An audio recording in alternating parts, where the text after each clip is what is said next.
ورحمة الله وبركاته. الحمد لله الذي هدانا لخير الأديان وما كنا لنهتدي لولا أن هدانا الله وأكمل لنا ديننا وأتم علينا نعمته ورضي لنا الإسلام دينا فلا نعبد ولا نستعينه إلا إياه ألف بين قلوب أهل الإيمان فأصبحوا بنعمته إخوانا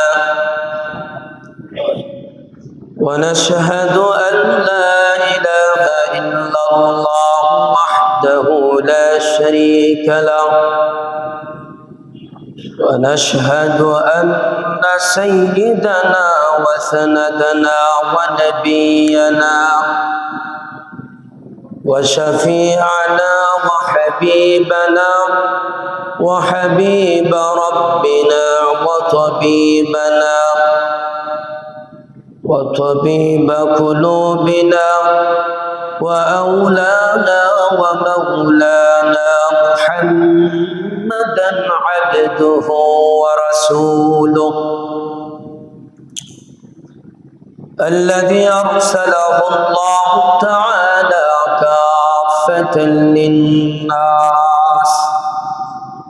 كافة للناس بشيرا ونذيرا وداعيا إلى الله بإذنه وسراجا منيرا أما بعد فأعوذ بالله من الشيطان الرجيم بسم الله الرحمن الرحيم يا أيها الذين آمنوا كتب عليكم الصيام كما كتب على الذين من قبلكم لعلكم تتقون وقال تعالى شهر رمضان الذي أنزل فيه القرآن هدى للناس وبينات من الهدى والفرقان فمن شهد منكم الشهر فليصم وقال النبي صلى الله عليه وسلم الصيام جنة ما لم يخلقها وقال النبي صلى الله عليه وسلم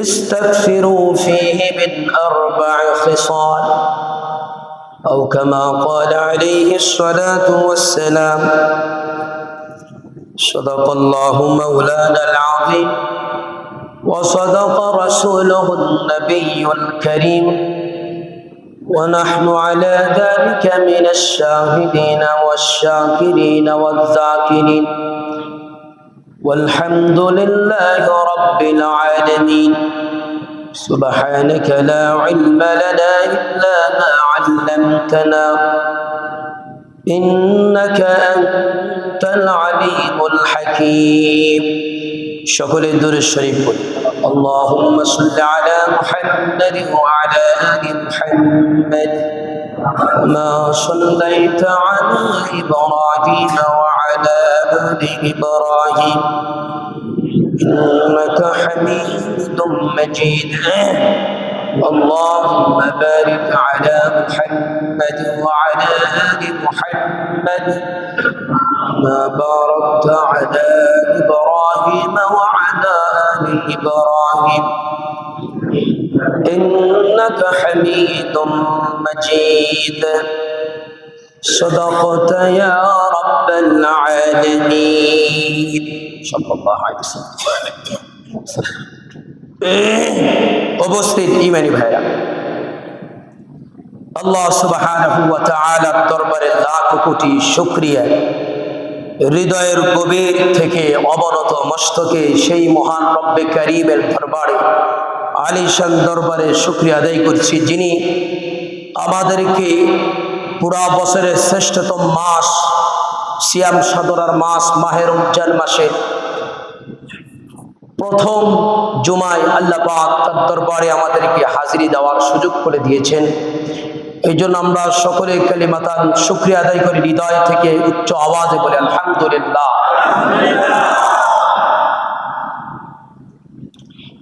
এটি এমন একটি রহমতের মাস, মাগফিরাতের মাস, নাজাতের মাস, আল্লাহর সন্তুষ্টি অর্জনের মাস। সিয়াম সাধনার উদ্দেশ্য হল আল্লাহর সন্তুষ্টি। আবু হুরায়রা রাদিয়াল্লাহু তাআলা আনহু থেকে হাদিস বর্ণিত, যে রাসূল করিম, সকলে বলি সাল্লাল্লাহু আলাইহি ওয়াসাল্লাম, ইরশাদ ফরমান, এই মাহে রমজান মাসকে কেন্দ্র করে আল্লাহ তাআলা জাহান্নামের সমস্ত দরজাগুলো আল্লাহ খুলে বন্ধ করে দেন এবং জান্নাতের সমস্ত দরজাগুলো আল্লাহ খুলে দেন। আসমানের সমস্ত দরজা আল্লাহ, রহমতের দরজাগুলো আল্লাহ খুলে দেন। এবং একজন ঘোষণাকারী ফেরেশতা বলতে থাকে যে তোমরা অগ্রসর হতে থাকো, তোমরা ঈমান আমলে রমজান মাসের সিয়াম সাধনায় তোমরা অগ্রসর হতে থাকো।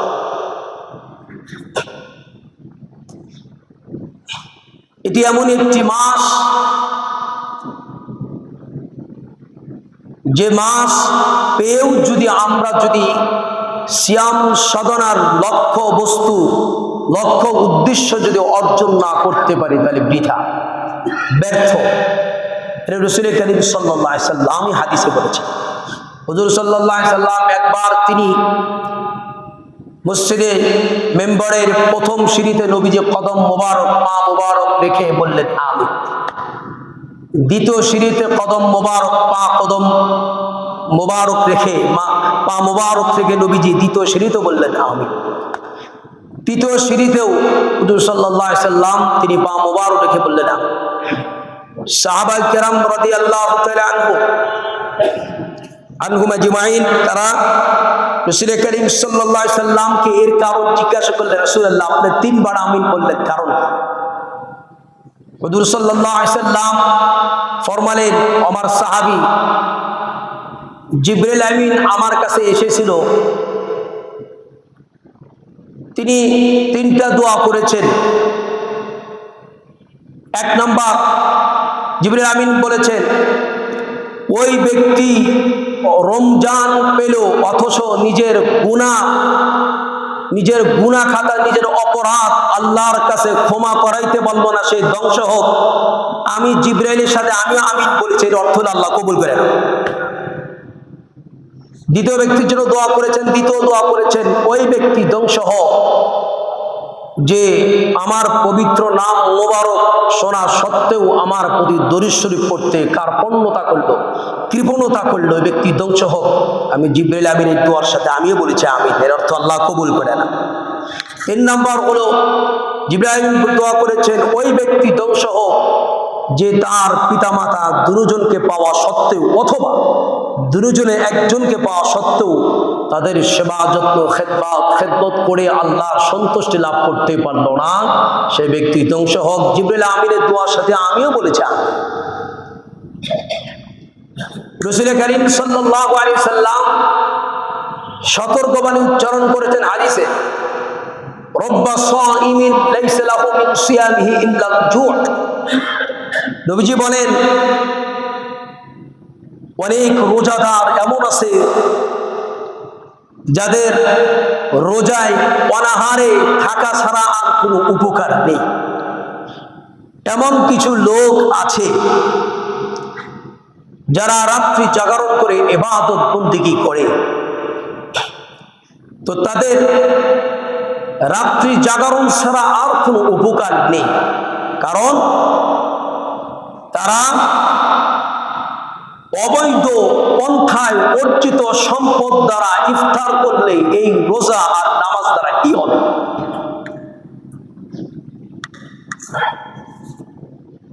এই জন্য দেখেন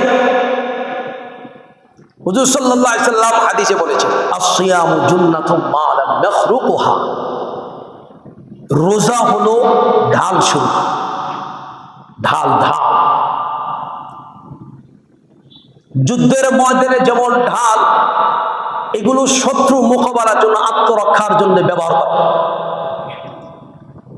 তবে এই ঢাল বা আত্মরক্ষার জন্য, শত্রু মোকাবেলার জন্য যে যন্ত্র ব্যবহার করা হয়, এটা শত্রুর মোকাবেলা বা আত্মরক্ষা ততক্ষণ পর্যন্ত করা যায় যতক্ষণ পর্যন্ত ঢাল বা আত্মরক্ষার বস্তুটা আনাম আস্ত সুরক্ষা থাকে। তো হুজুর সাল্লাল্লাহু আলাইহি ওয়াসাল্লাম সিয়াম সাধনাকে দৃষ্টান্ত উপমা দিয়েছেন কার সাথে? ঢাল। এর মানে রোজা দ্বারা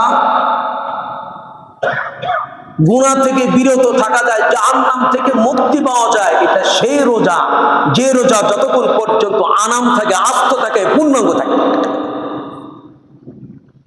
সাহাবায়ে কেরাম আরজ করলেন, ইয়া রাসূলুল্লাহ সাল্লাল্লাহু আলাইহি ওয়াসাল্লাম, রোজা আবার বিনষ্ট হয়, ভাঙ্গা সেরা ফাটা কিভাবে হয়?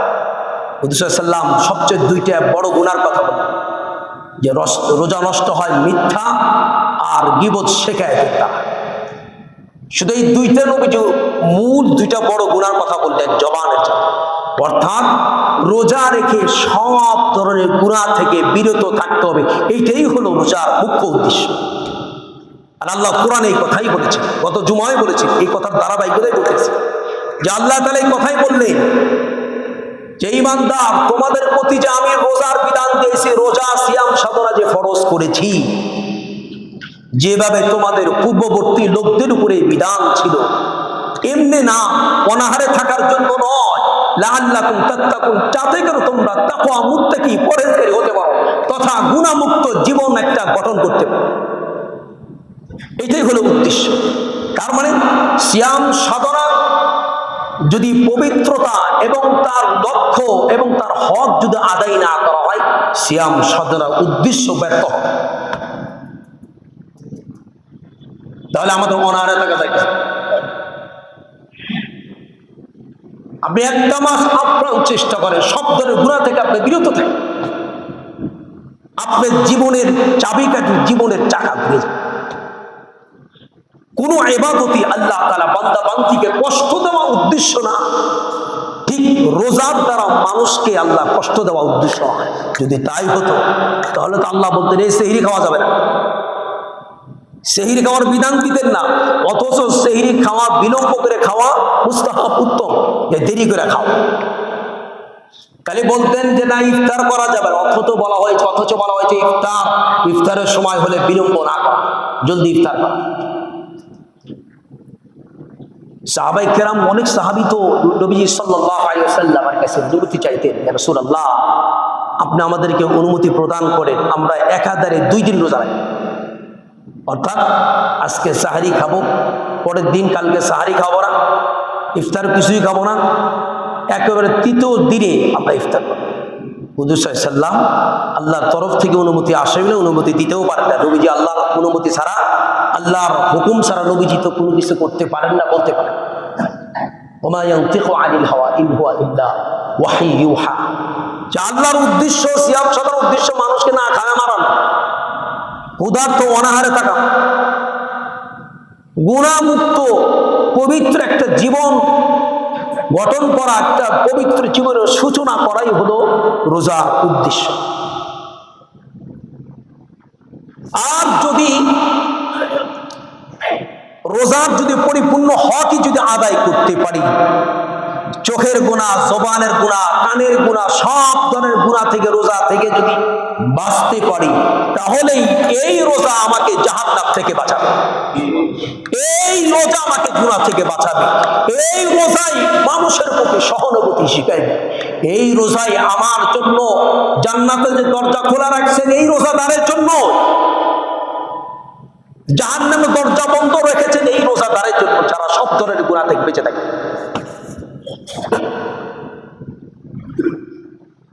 এটাই হলো উদ্দেশ্য। তাহলে রোজার উদ্দেশ্য হলো তাকওয়া, মানে আল্লাহর ভয়ে সব ধরনের গুনাহ ছাড়ো এই একটা মাস একেবারে পাকা পোক্তভাবে নিজেকে তৈরি করো।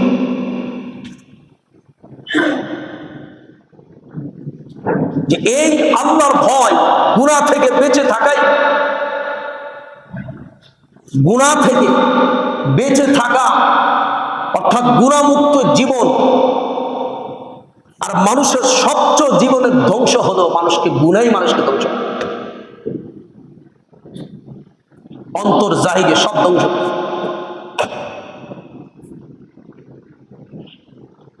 এই জন্য হযরত ওমর রাদিয়াল্লাহু তাআলা আনহু তিনি একবার তিনি সফরে বের হয়ে পড়লেন। হযরত ওমর রাদিয়াল্লাহু তাআলা সফরে কোন স্থানে ওমর রাদিয়াল্লাহু তাআলা প্রচন্ড ক্ষুধা পায়। তিনি একটা ময়দানের মধ্যে একটি রাখালকে দেখতেছিলেন, একজন রাখাল তার বকরি ময়দানে চড়াচ্ছে। ওমর রাদিয়াল্লাহু তাআলা রাখালকে বললেন, আমার প্রচন্ড ক্ষুধা পেয়েছে, তুমি কি আমাকে এক পেয়ালা দুধ পান করাইতে? রাখাল বলে, আপনি তো মুসাফির, আপনাকে যদি দুধ পান করাইতে পারতাম ভালোই হতো, কিন্তু এই বকরির মালিক আমি নই, এই বকরির মালিক যিনি তার তরফ থেকে কোনো অনুমতি নেই কাউকে দুধ পান করা। ওমর রাদিয়াল্লাহু তাআলা তার অভ্যাস ছিল তিনি ঘুরে ঘুরে মানুষের ঈমান আমল আমানতদারির অবস্থা পরীক্ষা করতেন। ওমর রাদিয়াল্লাহু তাআলা এই রাখালের আমানতদারি পরীক্ষার জন্য তিনি বললেন একটা প্রস্তাব দিই, আচ্ছা শোনো, আমি তোমার কাছে রাখালটা আমি ক্রয় করিনি, তাহলে আমি এই রাখালের দুধও পান করতে পারবো, আবার প্রয়োজনে এটা জবাই করে আর গোশতও খেতে পারবো, মাঝখানে তুমি কিছু টাকা পয়সা পেয়ে যাবে। আর তোমার মালিক যদি জিজ্ঞাসা করে, তাকে একটা সলিম বুঝ দিয়া যে হিংস্র পানি কোনো কিছু খেয়ে ফেলেছে।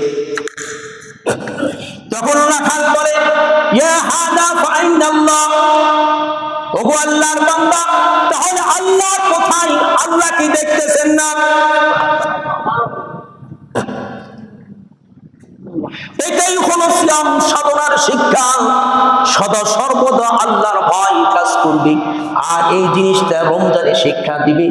এটা যখন একটা মাস কন্টিনিউ করবে, অন্তরের মধ্যে এমন পয়দা হবে, তখন যত কিছু অপরাধ করুক তার অন্তরে আল্লাহর ভয় এসে যাবে, গুনাহ ছাড়। এটাই হলো সিয়াম সাধনার উদ্দেশ্য। কারণ রোজা রাখা উদ্দেশ্য হলো গুনাহ থেকে বেঁচে থাকা। যে আমি যদি, যেমন রোজা রাখা অবস্থায় আমাদের মাঝে এতটুকু তো ভয় আছে যে আমি যদি দরজা বন্ধ করেও খাই, কেউ না দেখলে একজন দেখেন তিনি কে, এই ভয়টা। আর যদি পরিপূর্ণ ভয় থাকে, আমি রোজা রেখে কিভাবে গুনাহ করব, পৃথিবীর কেউ না দেখলেও একজন দেখেন তিনি কে, আল্লাহ। এটাই হলো তাকওয়া, এটাই হলো রোজার উদ্দেশ্য। ওমর রাদিয়াল্লাহু তাআলা বললেন, তোমার মতো মানুষ দুনিয়াতে পৃথিবীতে যতদিন থাকবে, মানুষের কোনোদিন কল্যাণ হবে না। আজকে পৃথিবীতে কল্যাণকামী মানুষের খুবই অভাব। গুনাহমুক্ত জীবন কেমন হওয়া চায়, একটা ঘটনা মনে পড়ে গেল। খাজা মুঈনুদ্দিন চিশতি রাহমাতুল্লাহ আলাইহি, খলিফা কুতুবউদ্দিন কাকি রাহমাতুল্লাহ, খাজা মুঈনুদ্দিন চিশতি রাহমাতুল্লাহ আলাইহি সহ শাহজালাল, শাহপরান, এরা আমাদের কেউ এশিয়া মহাদেশের নয়, ভিন্ন আরব দেশ থেকে আমাদের দেশে ইসলাম প্রচার করার জন্য এসেছে। তো খাজা মুঈনুদ্দিন চিশতি রাহমাতুল্লাহ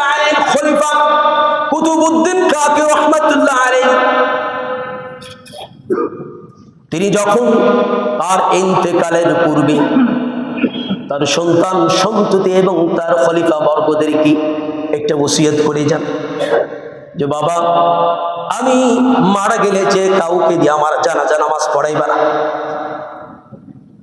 যার মাঝে 4টা গুণ থাকবে, 4টা গুণের অধিকারী থাকবে, এমন ব্যক্তিকে দিয়ে আমার জানাজা নামাজ পড়াই।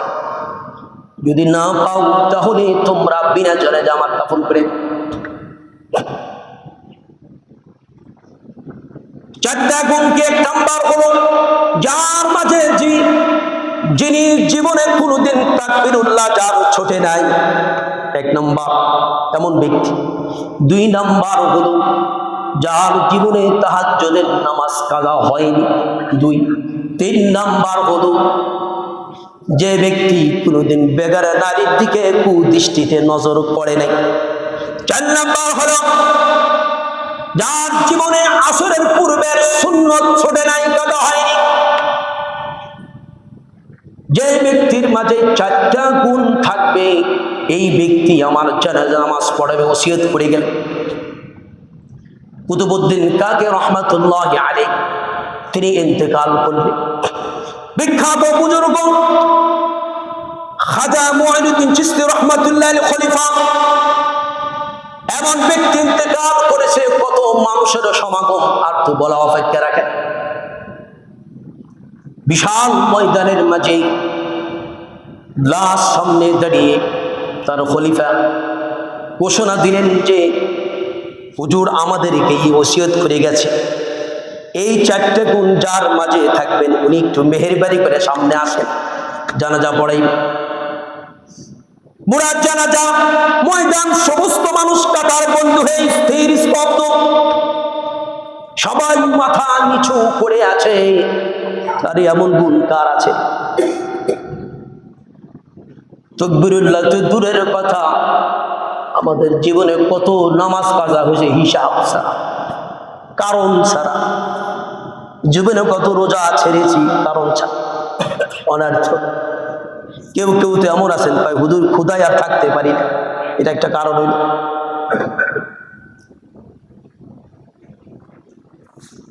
সমস্ত ময়দানে সকলে নিশ্চুপ হয়ে মাথা নিচু করে দাঁড়িয়ে আছে, কেউ আসে না। সব একটা পর্যায়ে সিদ্ধান্ত নিলেন যে তাকে বিনা জানাজায় দাফন করো। ঠিক এমন সময় সামনে কাতার থেকে একজন 1 কদম 2 কদম 3 কদম করে আগলে বাড়ায়, সামনে বাড়ায়। তিনি সাধারণ কেউ ছিলেন না, দিল্লির সম্রাট, দিল্লির।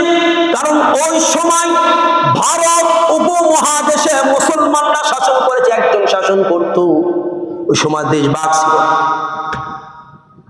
তিনি সাধারণ কোন ব্যক্তি ছিলেন না, তিনি দিল্লির সম্রাট বাদশাহ শামসুদ্দিন আলতামাশ রহমাতুল্লাহ আলাইহি। আল্লাহু আকবার, জোরে বলবেন না?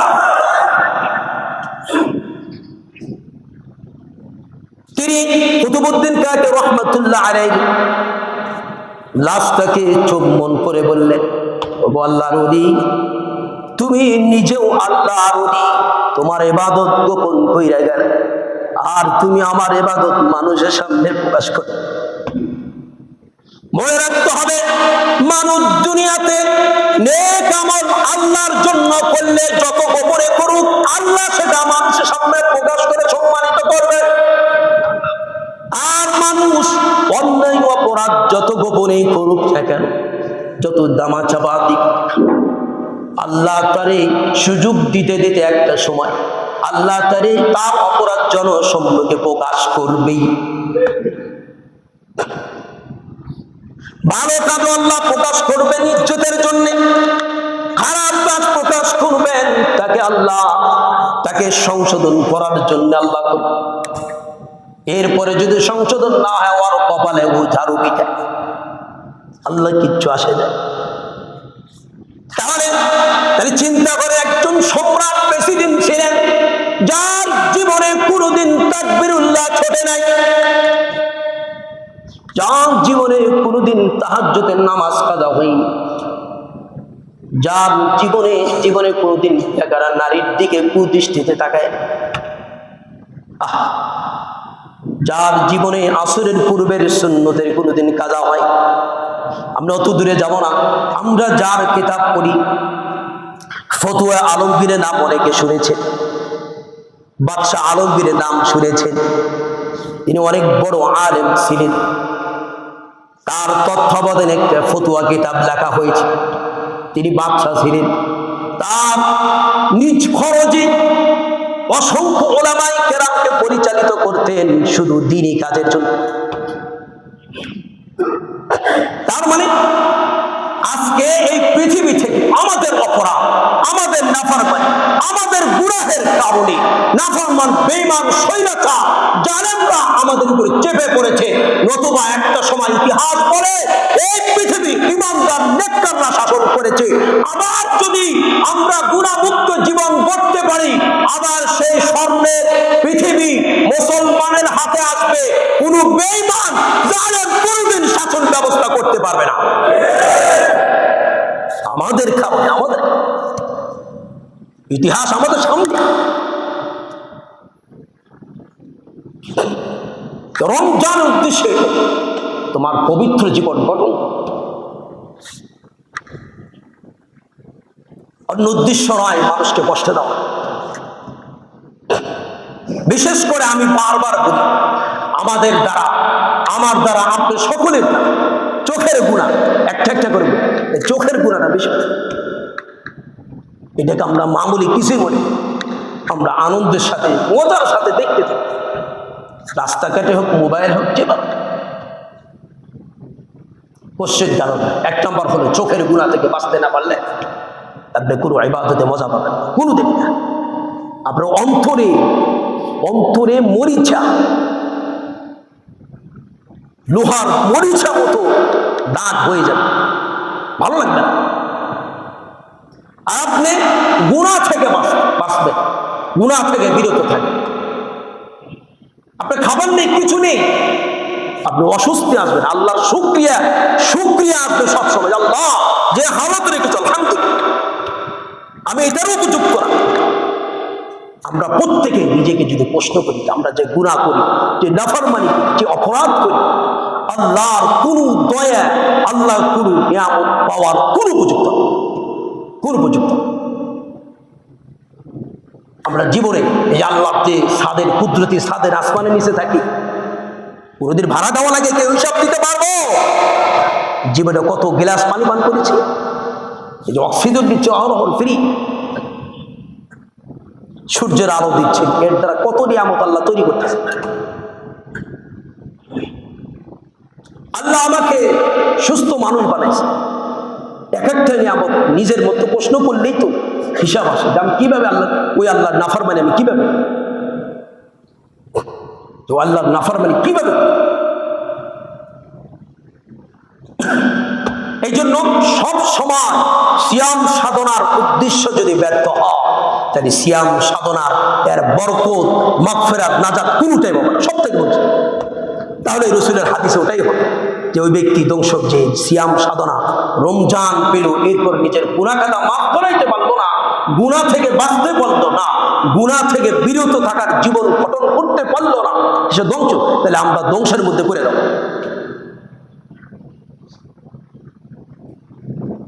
বিশেষ করে বলি চোখের গুনাহ।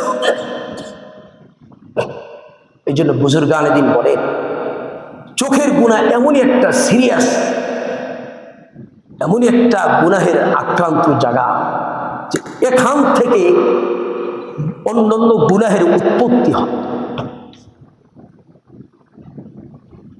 আপনি যখন গুনাহ একটা চোখ দিয়ে একটা জিনিস দেখবেন, এটা কোনোদিন কল্পনা আসতে পারে।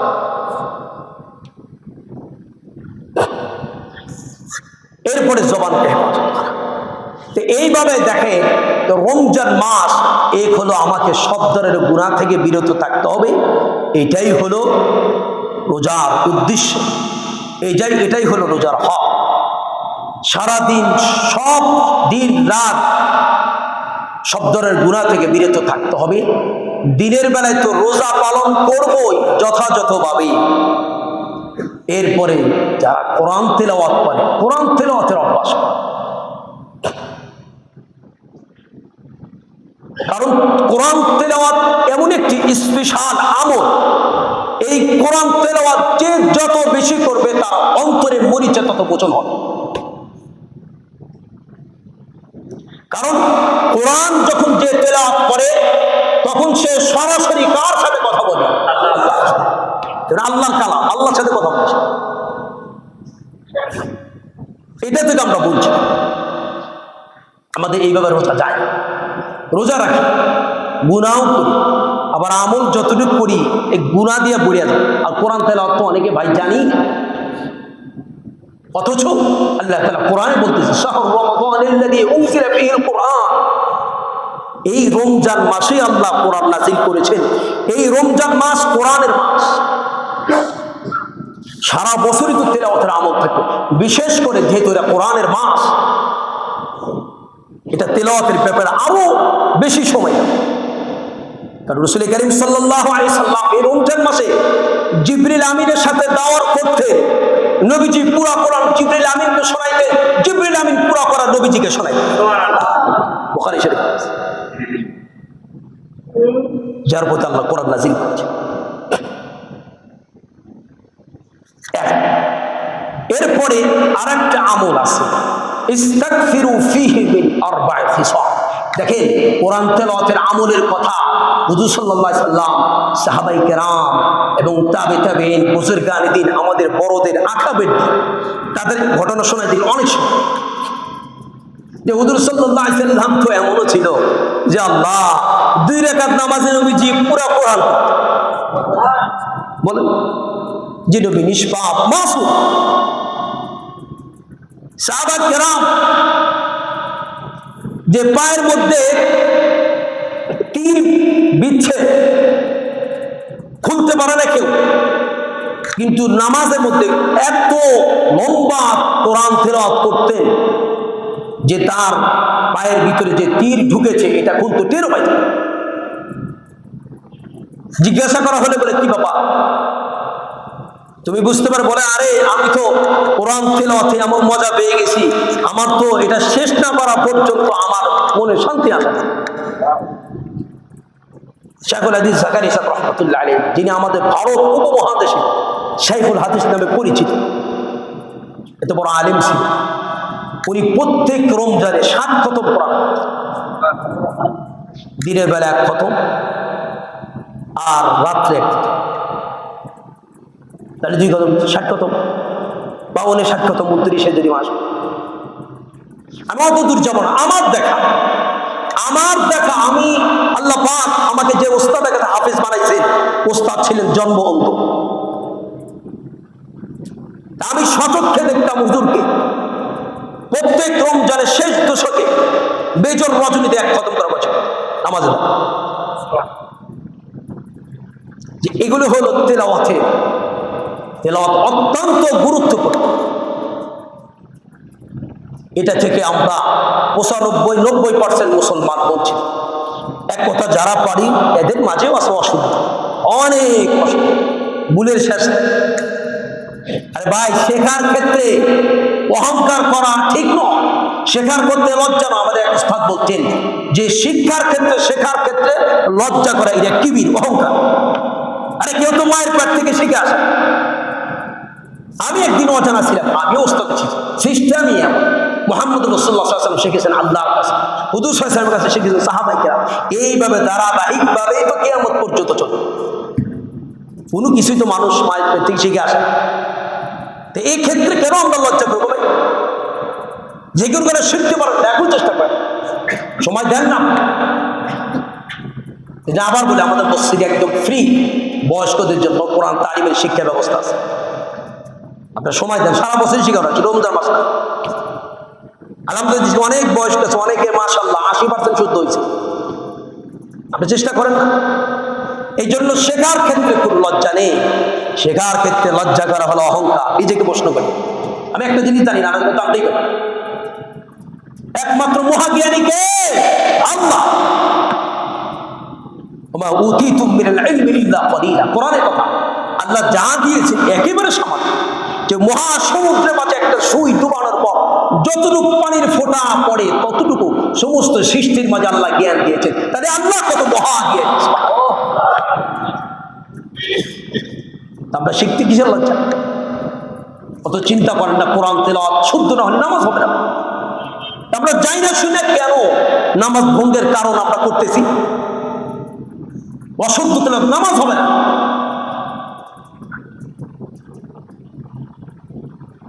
অশুদ্ধ, আরে ভাই আরবি 29টা হরফ, আমরা মাদ্রাসা 24 ঘন্টা পড়েও আমাদের 6 মাস 1 বছর লাগে।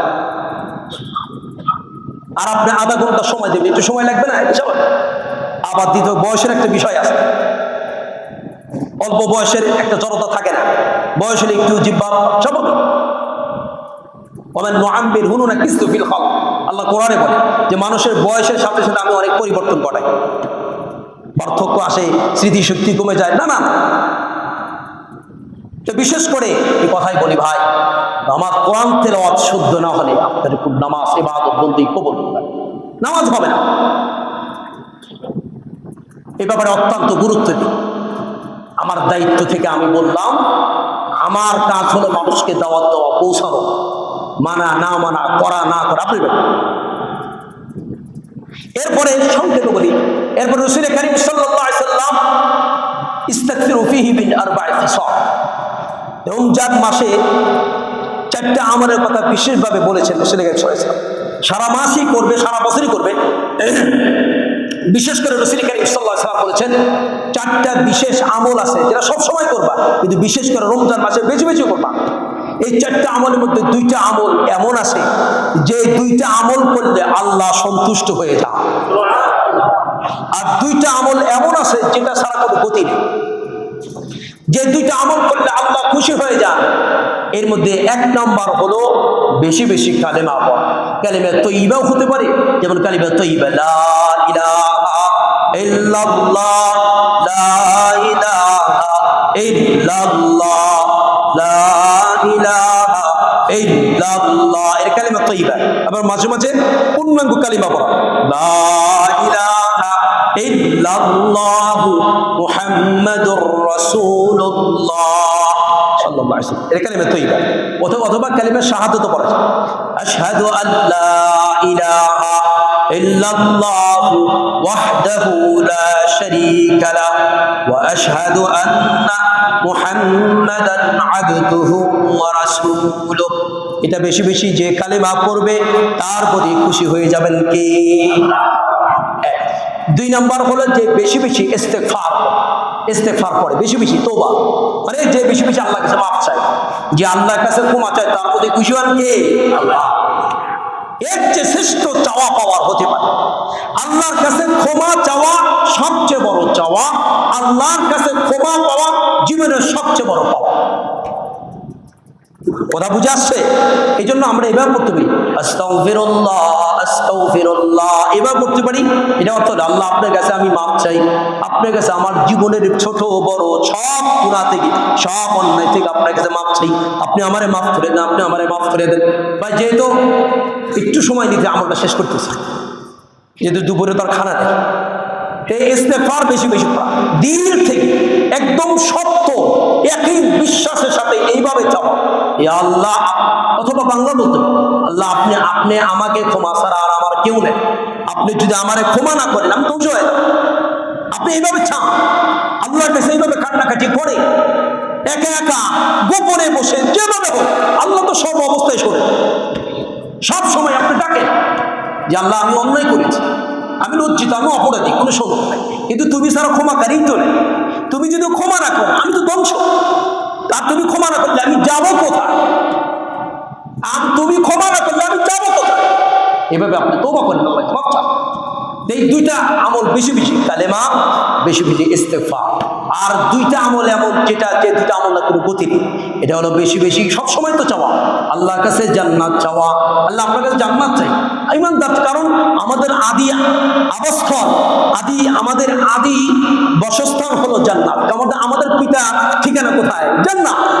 কারণ আমাদের আদি পিতা তিনি জান্নাত থেকে আসেন, আবার জান্নাতে যান। সুতরাং আদম সন্তানেরও আসল ঠিকানা হলো জান্নাত, বাকি যার কর্ম দিয়েই অর্জন করতে হবে।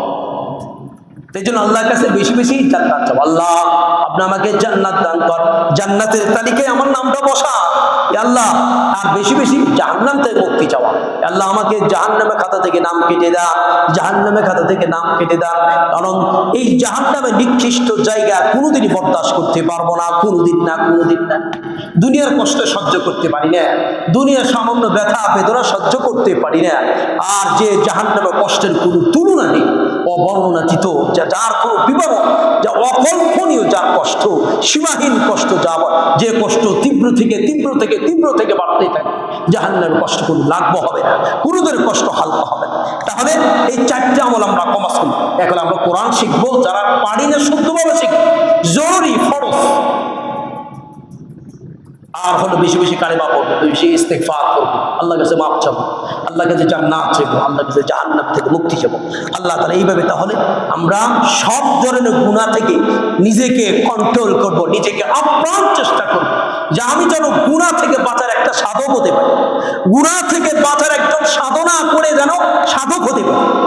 আমি এই পুরোটা মাস সব ধরনের গুনাহ থেকে বেঁচে থেকে সাধনা করে একজন সাধক, গুনাহমুক্ত সাধক হতে পারি, এটা আমি করতে পারি। আর হলো আমি বেশি বেশি নিয়ে আমল করবো, এর মাঝে কোরআন তেলাওয়াত, বেশি বেশি কালেমা পড়া, ইস্তেগফার করা, জান্নাত চাওয়া, জাহান্নাম থেকে মুক্তি চাওয়া। আল্লাহ আমাকে সকলকে আমল করার তৌফিক দান করুন। আমিন।